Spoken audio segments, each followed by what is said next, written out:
Katanungan mula kay Rimoldo Aldiaan Jr. So, standing hit na yung inahin niya ngayon. Pwede ba daw i-EI or ilang battle pwede nating i-EI? So, yung isang battle po kasi 100 ml yun. So, dapat 200 ml. So, depende sa similya. Kapag may extender, pwede mo yan i-EI ngayon. Tapos, pagkalipas ng 24 hours, pwede mo i-follow up yung isa. I-preserve mo lang, lagay mo sa box or freezer sa freezer, hindi sa freezer, sa chiller. So, pwede mo i-follow up yun kapag may extender. Pero kapag walang extender, pure na similya, iubos mo yung 200 ml. 2 bottle dapat. So, kahit sa may extender, 2 bottle pa rin yan. 200 ml.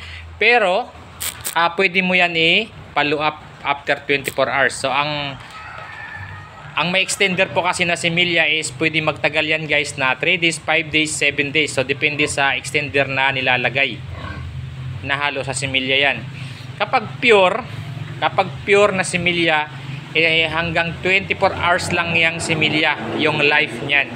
Kaya bago pagkakuha sa barako, dapat hindi lalagpas sa 24 hours, may EI na. So, make sure lang kapag pure yung gagamitin natin na similya, dapat nasa tamang timing sa pag-EI para hindi mag-reheat. Siguradong mabuntis at siyempre hindi masayang yung similya.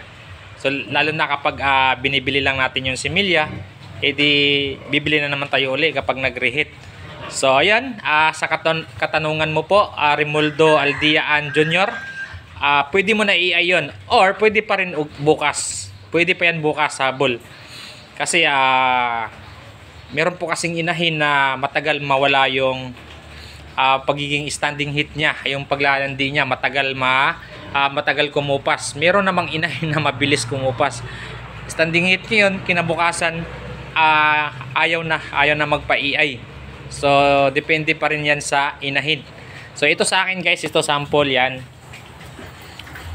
Si F1, standing heat na to, kaso ngayon pa lang nag-standing heat. Kaso, yung in-order nating similya, mukhang nakalimutan ata. Hindi pa dumating. So, madilim na. Alas 5 na. So, hindi pa rin dumating. Pero pwede pa naman bukas yan.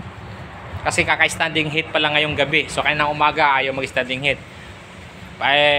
Nag-follow up na tayo. Baka nakalimutan. So, yun. Kunting idea. Maraming salamat. Sana makatulong. At maraming salamat sa mag-share ng mga video. Happy farming and God bless po sa inyo.